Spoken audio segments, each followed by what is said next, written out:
What's up, guys? Super stoked to be here. So last week we did a thing. We picked up two brand new Shercos, the 250 two-stroke factory model. So we're pretty stoked. We've never even ridden Shercos before, so this decision was based solely on research. So in this video, we are going to be sharing our first impressions, as well as talk about our plans for 2022. We have a lot in store, so please stick around. Lots of fun coming down the pipe.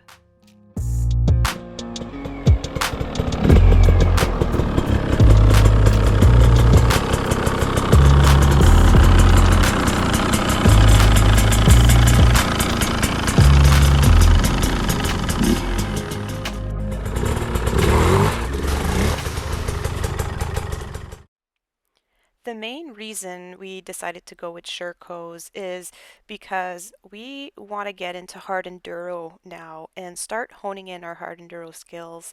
So upon research, the Sherco seems to be the most ideal machine for this task right out of the box.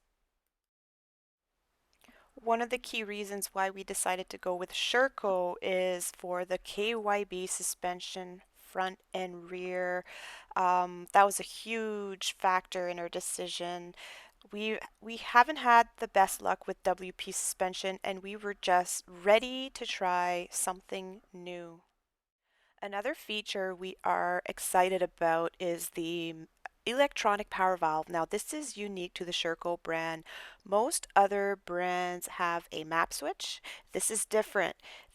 In this case, the power valves themselves actually change positions within the motor. So there's a notable difference between the mild and the wild settings. And lastly, we really wanted a carbureted engine for simplicity reasons. Jeremy is very well acquainted with carbs. We also live far away from any and all dealerships, so being able to troubleshoot on our own is really important.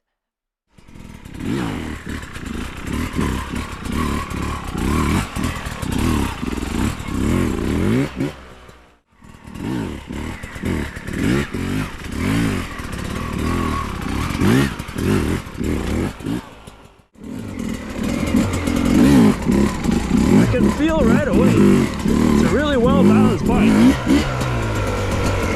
Just I suck, so that doesn't help, but very smooth. Gotta get used to it. Gotta gear it down a bit. Gear it a little too high. Choke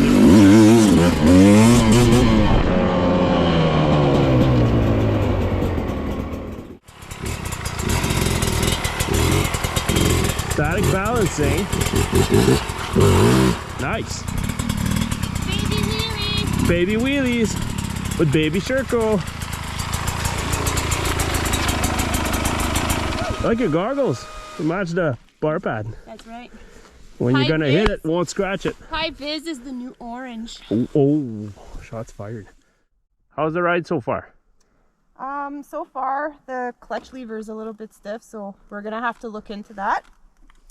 The foot pegs I'm not a fan of. They're straight instead of like angled in, so I guess it's something I'm gonna have to get used to. And I find the posture on the bike, like I'm standing up really tall. I don't know if it's the location of the foot peg. The electronic power valve, when you go to mild, from mild to wild, there's a really big difference. I was sort of disappointed when I was running it up and down the road. I had it on the mild switch. I'm like, my goodness, my 200 almost has, just as much pep. Like, it was really, really smooth. Then I realized I switched it over to the wild setting, and boy, big difference. And doesn't feel like a motocross 250, but it definitely has a lot of pep. Heavy duty tube in the front, tubeless in the back. What else do we need? Are you okay with your foot pegs?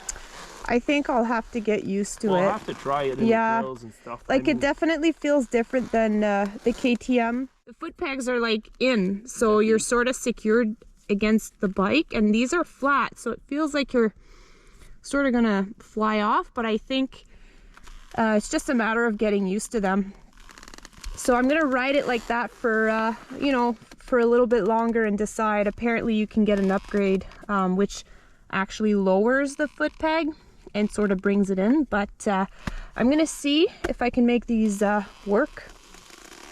Good for you. If it's good enough for Mario Roman, then yeah, I should manage. Handlebars are low, foot pegs are high. Yes. So it makes you feel like you want a cartwheel there, but Yeah, it has a bit of a, maybe like I was saying, a trials feeling. The geometry of it, the cockpit, like when you're in the standing. fast stuff it would be sketchy, but Yeah. in the slow stuff I think For slow technical stuff, I think Yeah. the geometry, I think they're designed for that.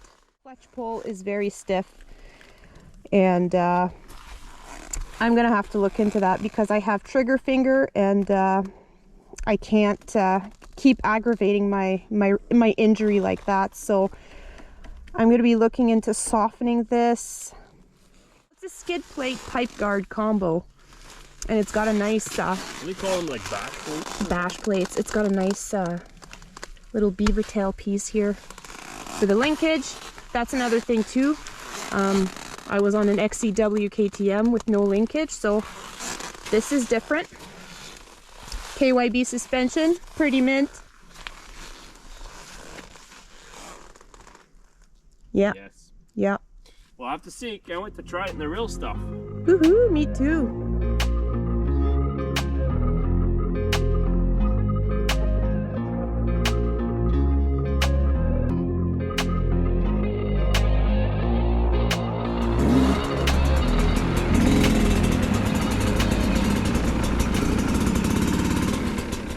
Since there's still a lot of snow left here in northern Ontario, our first test ride basically consisted of doing bar lock turns and some static balancing with the engine running, and some wheelies, and we ran them up and down the road a little bit just to get a good feel for them. So far we really like them. It's definitely a different platform from the KTM, so it's going to take some getting used to, but for what we want to do this year, which I was saying is to hone in our hard enduro skills, I do believe that this is a really good platform, and we are really excited for this season, so stay tuned. If you stuck around this long, I just want to say thanks. Thanks for taking the time to watch my video. We're pretty excited. This year we're planning to attend mainly some non-competitive events, some organized trail rides. So we're based out of Ontario. We are planning on potentially riding and racing the Corduroy Enduro, as well as the Narden Hard Enduro. So I think those are going to be our focus. So we're going to be training all season so that we can complete those two races. But you will be seeing us at some non-competitive trail rides, and we are looking forward to hanging out with the rest of the rad crew here in Ontario. We're pretty stoked, so see you out on the trails.